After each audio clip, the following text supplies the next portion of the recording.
Bom, Luiz, muito obrigada, né, mais uma vez aqui por você ter topado conversar com a gente poder bater um papo aqui sobre a tua experiência, ouvir um pouquinho da tua trajetória, um pouquinho da CID, a gente pegar alguns aprendizados, né, algumas dicas, principalmente sobre campanhas emergenciais, falar um pouco sobre mobilização, né?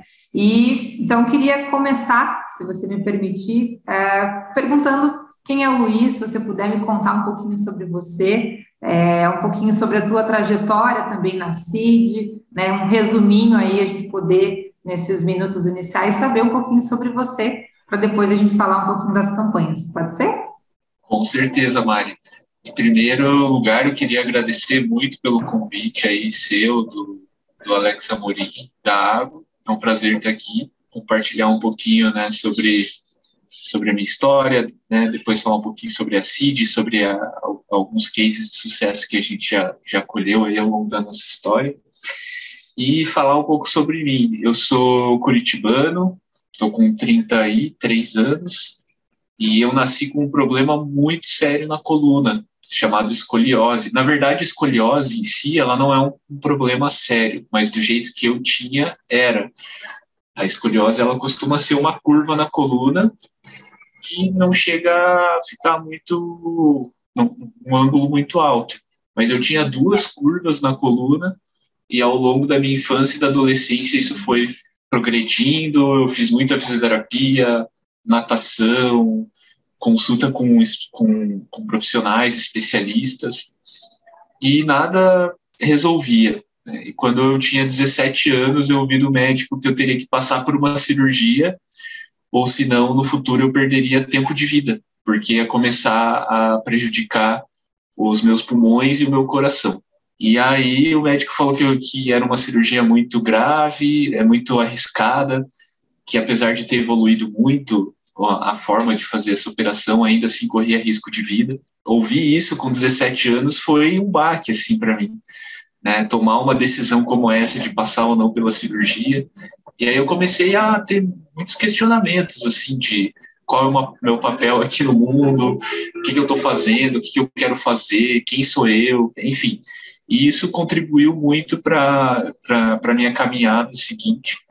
Eu sou formado em economia, lá na UFPR, e enquanto eu estava cursando, eu tive a oportunidade de trabalhar em uma empresa júnior, que é uma empresa JR Consultoria, né, que é uma empresa que ela funciona dentro da universidade, ela funciona com os alunos da universidade que são voluntários e podem participar, e lá dentro eu aprendi muito, e todos os projetos eles são focados em micro e pequenas empresas para apoiar o desenvolvimento delas.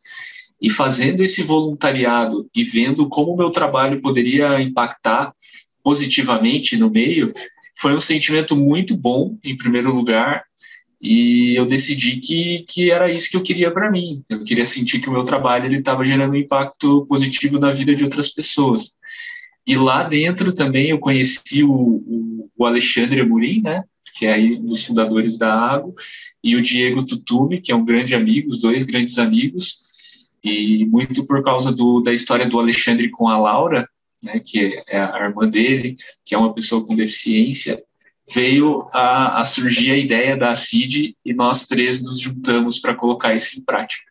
Que bonita a sua história, Luiz. Aqui a gente, né, só fica ouvindo esses pontos principais, mas uma bela jornada, né? E eu queria ouvir um pouquinho também, assim, você fala também da CID, né? O que que é a CID, o que que ela faz hoje, quais são os seus objetivos, né? Então, se você puder contar um pouquinho para a gente como que a CID funciona, né? E como que vocês captam recursos hoje, né? Acho que esse é um dos pontos que o pessoal aqui que vai assistir a nossa entrevista com certeza fica interessado, né, e ansioso para conhecer um pouquinho da trajetória, né?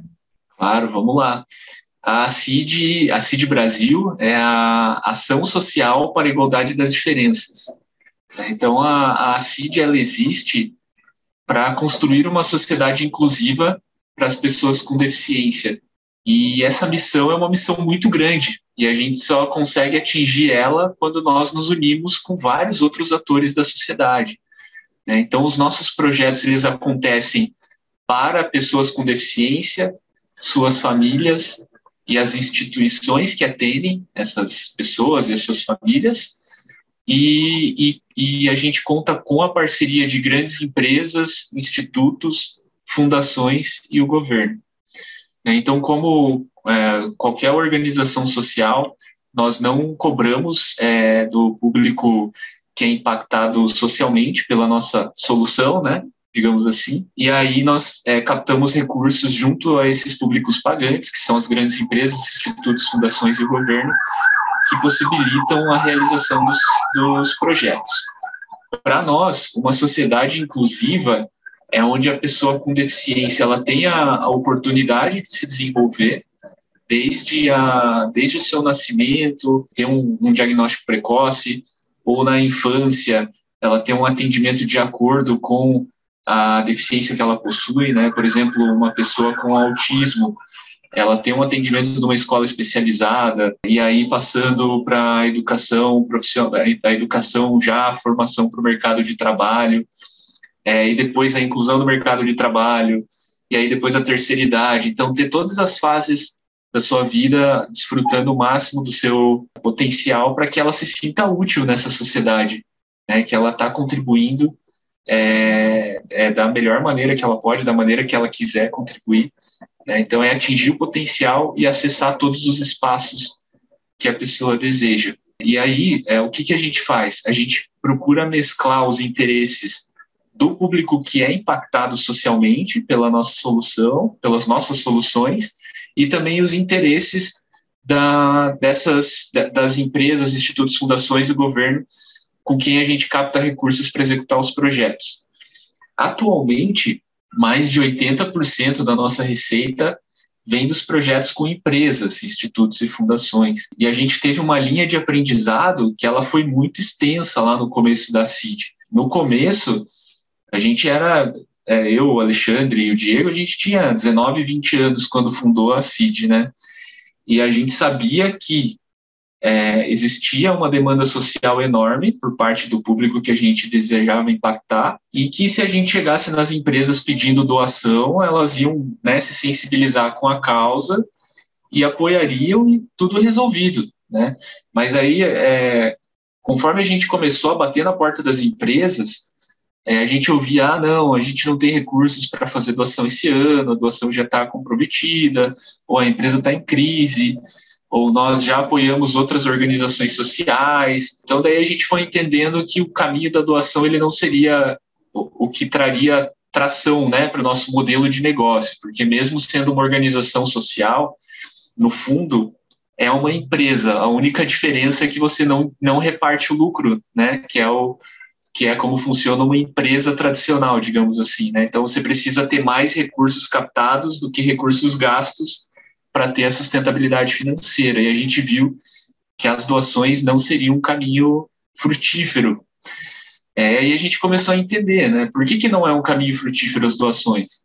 Porque as empresas querem apoiar organizações que já têm uma chancela ou que são conhecidas, como hospitais, o Pequeno Príncipe, por exemplo, aí de Curitiba, né?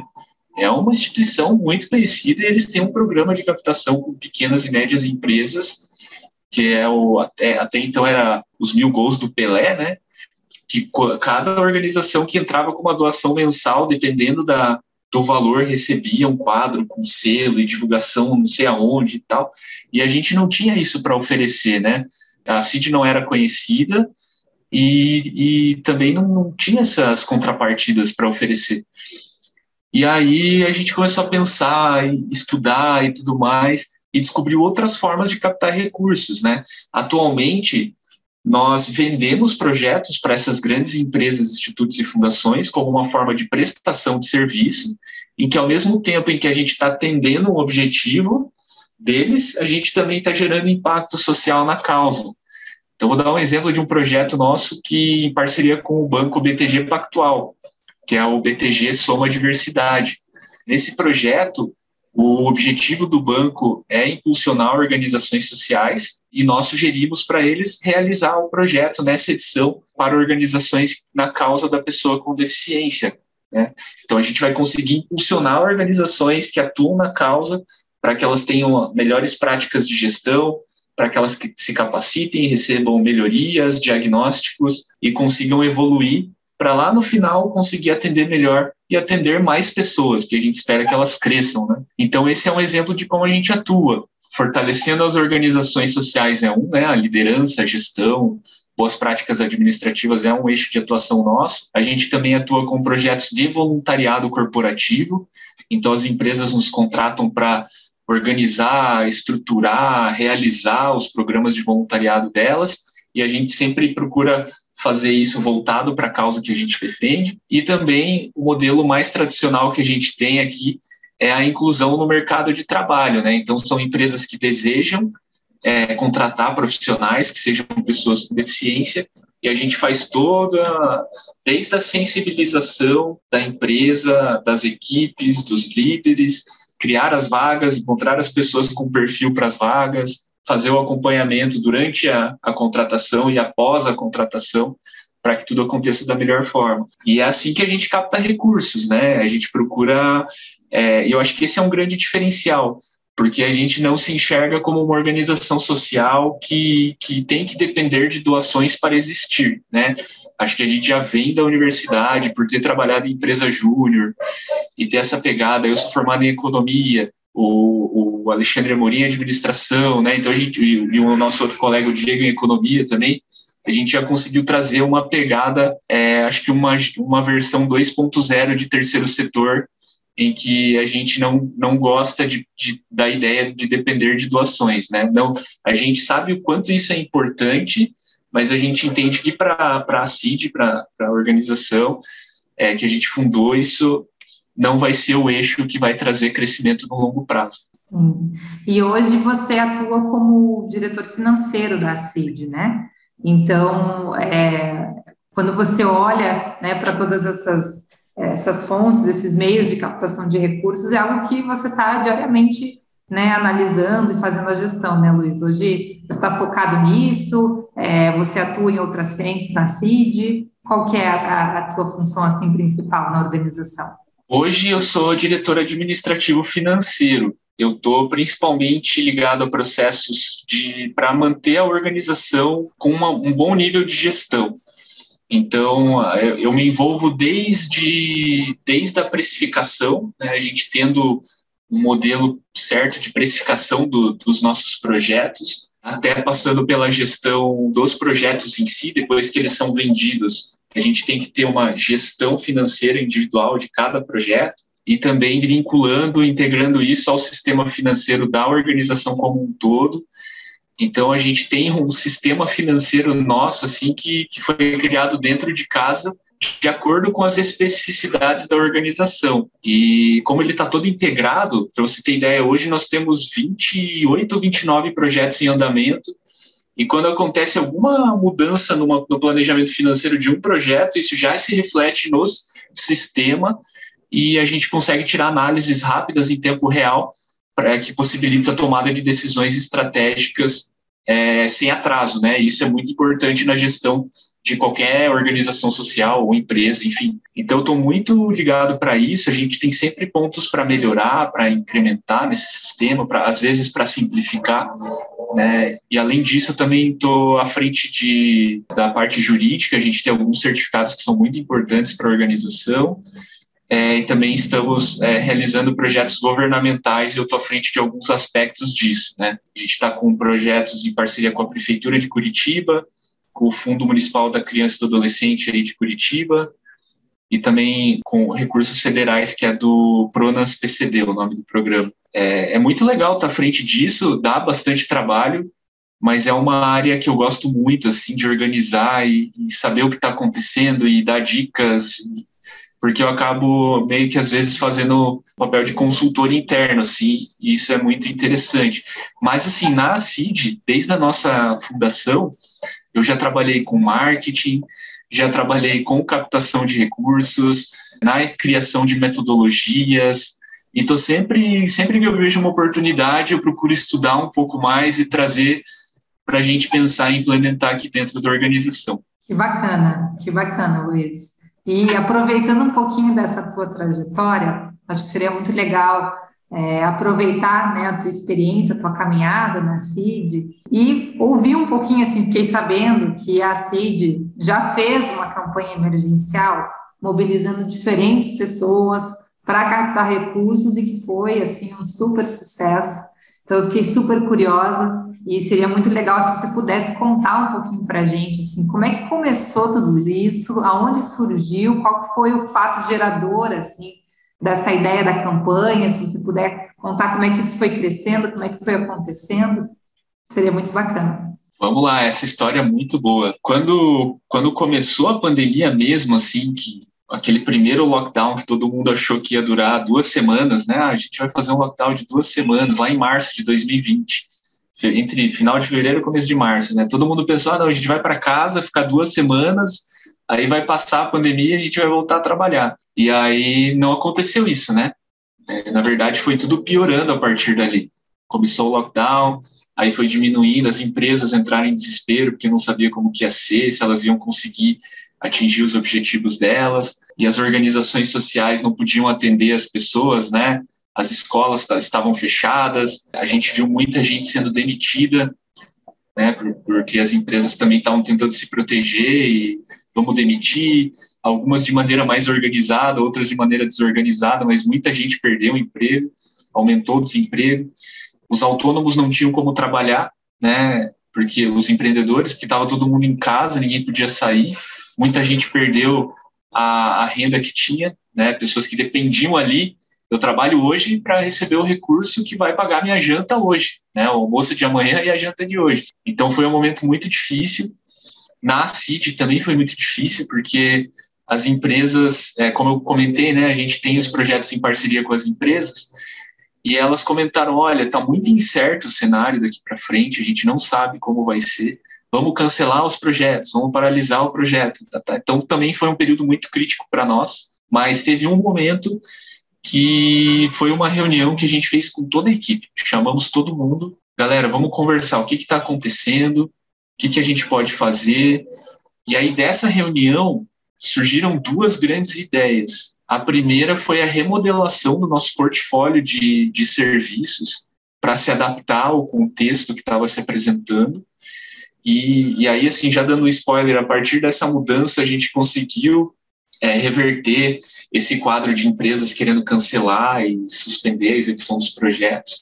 E tudo deu certo, mas foi um período muito tenso. E a segunda grande ideia foi a seguinte, né? A CID, ela nesse momento, é muito importante que a gente consiga fazer chegar alimentos e kits de higiene para famílias de pessoas com deficiência em vulnerabilidade social, em extrema vulnerabilidade social. E a gente tinha na época, ainda tem a arma certa para fazer isso acontecer, que é uma rede, que é a Rede ACID, de mais de 200 instituições que fazem parte em todo o Brasil, do sul ao norte, que elas atendem as pessoas e elas vão saber nos dizer quem são as famílias que mais estão precisando desse apoio. E a nossa meta inicial foi fazer a doação de 100 cestas básicas para 100 famílias. A gente considerou que cada cesta básica, né, a gente fez um estudo, viu como que era a composição da cesta básica, a gente estimou que cada cesta básica ela conseguiria sustentar uma família de até 4 pessoas por até 2 meses, né? Então era uma cesta muito farta, assim, realmente, muita coisa, por isso até esse preço é um pouco mais alto, né?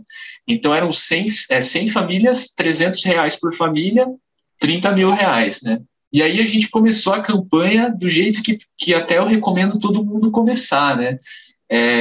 Todo mundo que estiver ouvindo, assistindo, as primeiras pessoas que você tem que procurar são seus amigos e seus familiares, e as pessoas que estão mais perto, seus clientes, e foi isso que a gente fez, a gente criou o site e aí a gente começou a divulgar o link. O pessoal da Rede ACID, a gente criou a campanha. E daí eu falei, pai, mãe, tá aqui a campanha, faça uma doação, obrigatório, hein? Falei para minha esposa, falei para os amigos, tudo. E aí a gente começou a receber as primeiras doações. E essas primeiras doações, elas trazem muita legitimidade, assim, para o que você está fazendo. E aí teve um outro fator impulsionador, que foi o momento. A gente criou a campanha no momento certo, digamos assim, né? que era o momento em que a pandemia estava começando, não existiam outras organizações no momento, outras grandes iniciativas fazendo isso, né? Estava todo mundo ainda se estruturando e a gente conseguiu trazer essa campanha, botar ela de pé em um tempo relativamente curto, então a gente identificou rapidamente que isso poderia ser útil, já colocou de pé e começamos a receber as doações. E também teve um outro ponto que é justamente isso que você trouxe lá no começo da conversa, que eu vejo como um dos principais, que é a transparência.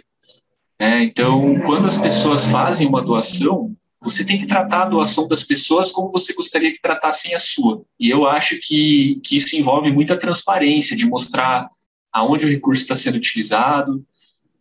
A gente disponibilizava todas as notas fiscais de compra em tempo real, em uma pasta no Google Drive, de uma maneira bem simples, uma planilha. Então, a pessoa, o doador, ele conseguia ver a data da compra, a cidade, o fornecedor, o CNPJ do fornecedor, o valor da compra, quantas cestas básicas foram compradas, quem da equipe da CID comprou e tudo mais, né?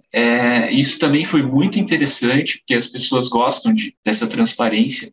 E aí a campanha começou a crescer, né? Daqui a pouco a gente bateu a meta dos 30 mil, e aí a gente considerou assim, vamos fazer por fase agora a campanha. Essa foi a fase 1, vamos criar a fase 2. Aí a fase 2 a gente estabeleceu mais uma meta de cestas básicas. Daí acho que era mais 100 mil reais. Não vou lembrar exatamente, porque foram 9 fases no final da campanha. 2 pessoas que fazem parte da rede ACID, que é o Henry Zilber, ele é pai de uma pessoa com deficiência, o Pepo, eles têm até um perfil do Pepo no Instagram, que tem dezenas de milhares de seguidores, e também a Thaísa Alvarenga, que é mãe do Chico e Suas Marias, que também é uma super influência. Eles entraram em contato querendo participar, querendo saber mais, e gostaram da campanha e começaram a compartilhar com contatos que eles possuem, né? Então chegou na esposa do Marcos Mion, na família Justus, daí daqui a pouco era a Luana Piovani compartilhando, e não sei quem mais, tal, uma pessoa. A gente chegou a perder o controle, assim, mas foi perder o controle muito bom, sabe? O pessoal começou a compartilhar a campanha com empresas e tudo mais, e a campanha que começou lá com a meta de 30 mil reais, 100 cestas básicas, em 1 ano e meio de campanha, que foi até a metade do ano passado, metade final do ano passado, a gente conseguiu atender ao todo 9 mil famílias de todo o Brasil, nessas 9 fases, foram mais de 3 milhões de reais captados.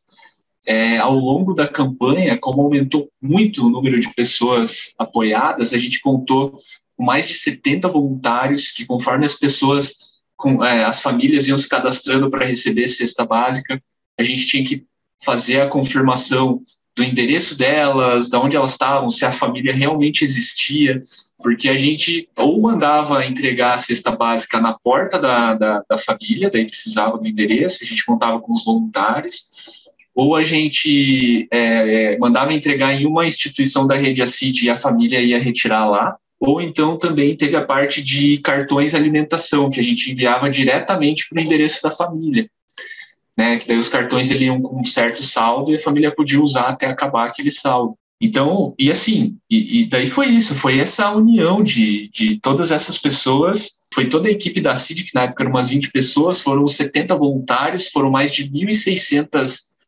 pessoas físicas doando e mais de 30 empresas.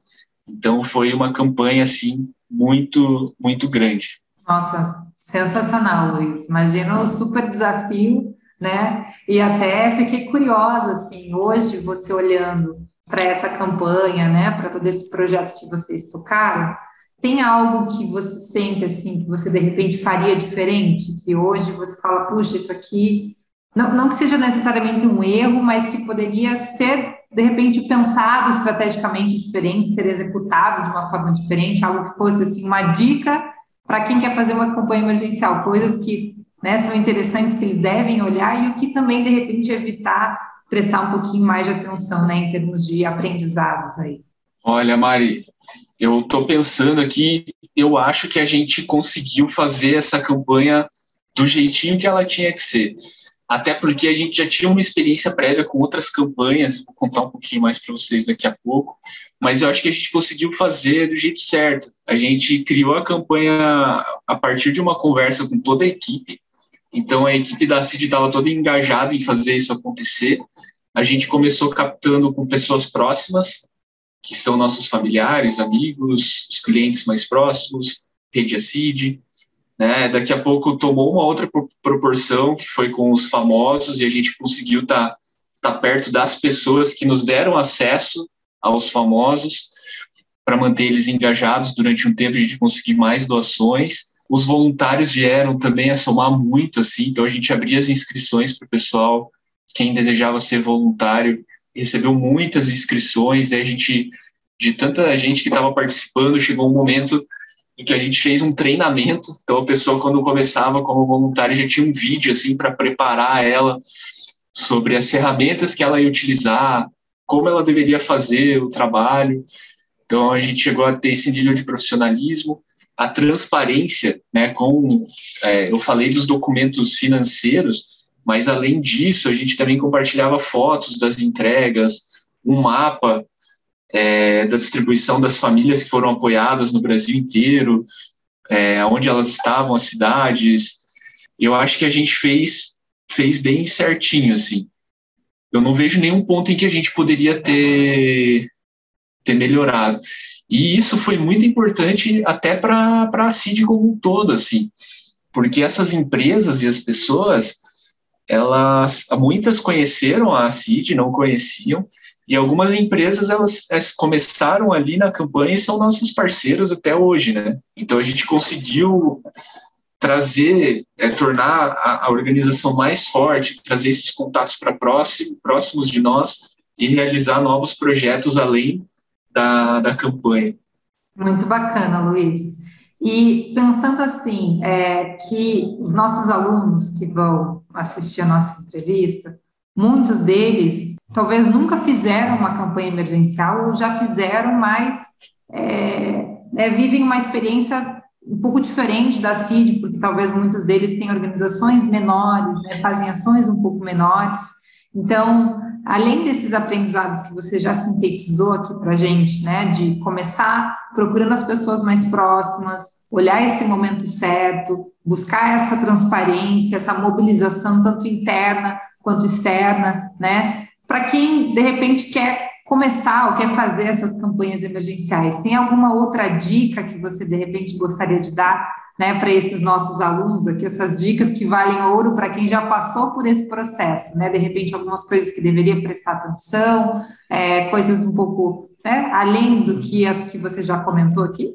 Eu tenho uma dica que é muito importante, eu acho que tem uma organização prévia para qualquer coisa que você vai fazer, seja uma campanha, seja para vender um produto ou um serviço, você tem que entender aonde você quer chegar.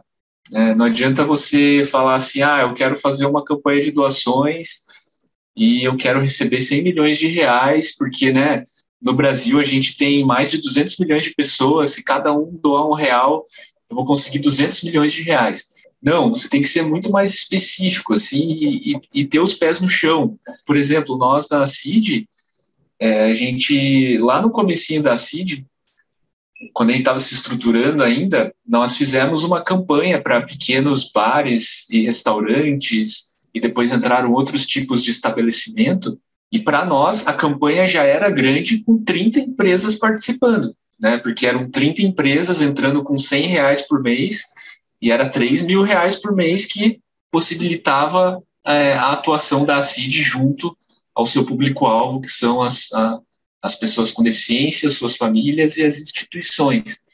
Então, acho que é você ter uma meta, seja 30 estabelecimentos, atingiu 30, vamos crescer. Mas daí, crescer para quê? O que você vai fazer? Com 30 estabelecimentos participando, você vai entregar o quê? Para quem você quer impactar? Quais vão ser as contrapartidas para as organizações que estão apoiando? Então, você trabalhando no setor social, você tem que ter a meta, e você tem que ter claro na sua cabeça que você tem vários clientes, né? Na verdade, normalmente são dois, né? Que é o público que você está impactando. Esse público sem eles terem uma contrapartida financeira para pagar pelo que você está fazendo, e, por outro lado, você vai ter que captar esses recursos com pequenas e médias empresas, grandes empresas, governo, etc., e normalmente, a não ser o governo, você tem que oferecer alguma contrapartida que tenha valor para essa galera. Né? Então, pode ser o voluntariado, pode ser a inclusão no mercado de trabalho, pode ser os projetos de desenvolvimento das organizações, que nem eu comentei, mas você tem que alinhar os objetivos, né? Porque não adianta você criar algo assim que tem a ideia é boa, mas se você não tiver uma estruturação disso, entendeu? Como você vai colocar isso de pé? Qual é o custo de realizar uma campanha como essa? Qual é o retorno que ela tem que trazer para você, para que, além de pagar as contas, você consiga gerar o impacto que você deseja? Somado a isso, é muito importante, porque eu vejo dentro do terceiro setor, a gente está cada vez mais profissionalizado, né, as organizações, mas é necessário esse nível assim, de profissionalização. Tem muita gente que tem um sonho grande e que é nobre e que pode gerar muito impacto, mas que, por não entender que o terceiro setor demanda essa estruturação, o projeto acaba não decolando. Então, essa é a minha dica para vocês. Assim, no terceiro setor, você tem que ter uma mentalidade de empresa, de meta, de impacto, e isso não necessariamente é algo ruim, né? Porque normalmente quando a gente atrela meta, captação de recursos, precisa de dinheiro e tudo mais, o pessoal já pensa assim, já fica cansado, né? Mas não é isso. É justamente para você conseguir atingir o impacto que você deseja. E você tem sempre que pensar também, acho que essa é uma outra dica, em estruturar o seu projeto de uma maneira, como é que ele vai funcionar quando você não estiver mais ali? Para que o negócio, a organização, ele não dependa de você. Se tem o sonho de fundar uma organização, aí daqui a pouco você quer trabalhar em outra, como o próprio Diego e o Alexandre Amorim, que são os outros dois fundadores da CID, já saíram daqui, continuam no nosso conselho, e graças à estruturação que eles trouxeram para dentro da organização em diversos aspectos, a organização consegue funcionar sem eles estarem aqui no dia a dia. Né? E isso é muito importante. Então, nessa campanha para pequenos e médios estabelecimentos, o máximo que a gente atingiu ali foi 50 estabelecimentos, e era sensacional, isso foi muito importante.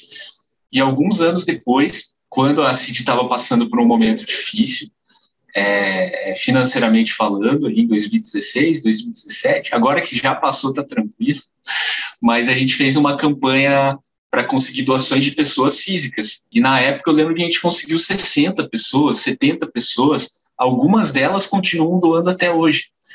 Tem empresas que começaram a doar para a gente lá em 2011, 2012 e continuam doando até hoje, pessoas que começaram a doar quando a gente fez essa campanha focada em pessoas físicas 2016, 2017, estão até hoje. Então você também tem sempre que pensar, o que eu quero dizer com isso? Fidelizar. Se você conseguir uma empresa parceira, seja para uma campanha onde você vai dar contrapartida de marketing, ou uma pessoa física que está doando porque acredita no Luiz, acredita na Mari, acredita em quem está à frente da ideia, ou seja uma empresa que contratou um serviço seu, você precisa fidelizar, porque fidelizando, tem vários estudos que falam sobre isso, né, Mari? Que quando você consegue fidelizar um parceiro, uma pessoa, alguém, é muito mais barato você fidelizar do que você correr atrás de novos recursos, de novos contatos, né? Então, se a empresa já está ali dentro, faça de tudo para fidelizar ela. Mas não seja tonto também, tá? Porque eu já vi muitas organizações do terceiro setor fazendo projetos com prejuízo, achando que estão agradando uma empresa, que vão fidelizar a empresa, e aí depois não conseguem se manter funcionando justamente porque não tiveram uma visão de negócio. Então, assim, fidelização é diferente de fazer concessão, tem que deixar bem claro também.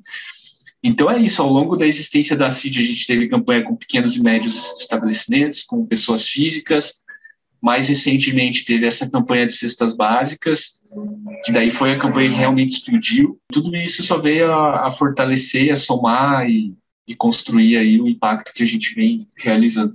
Que legal, Luiz. Nossa, muito obrigada. Dicas bem importantes, né, para quem também está nessa trajetória, nessa caminhada.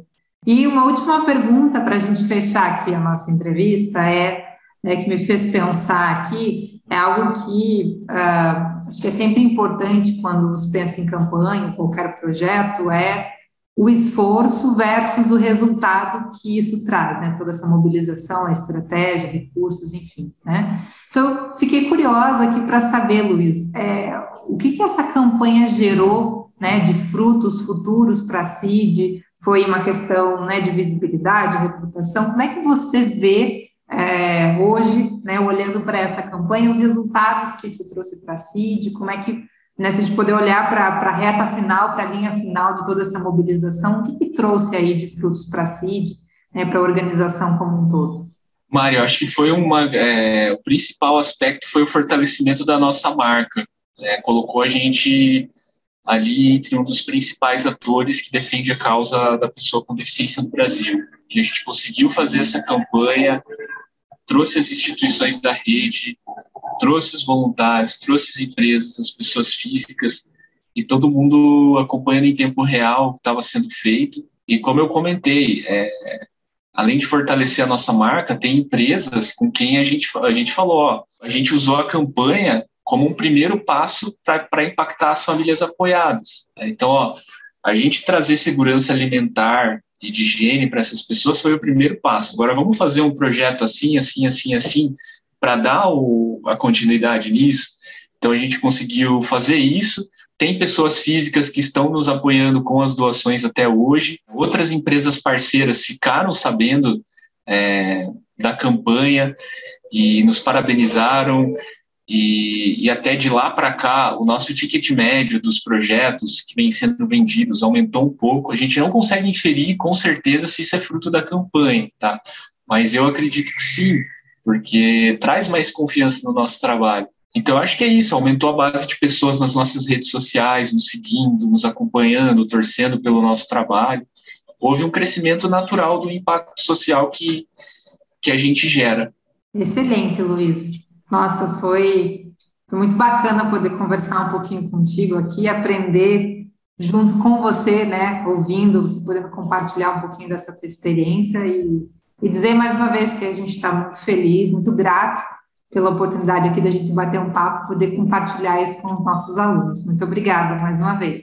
Eu fico muito feliz, agradeço novamente pelo convite.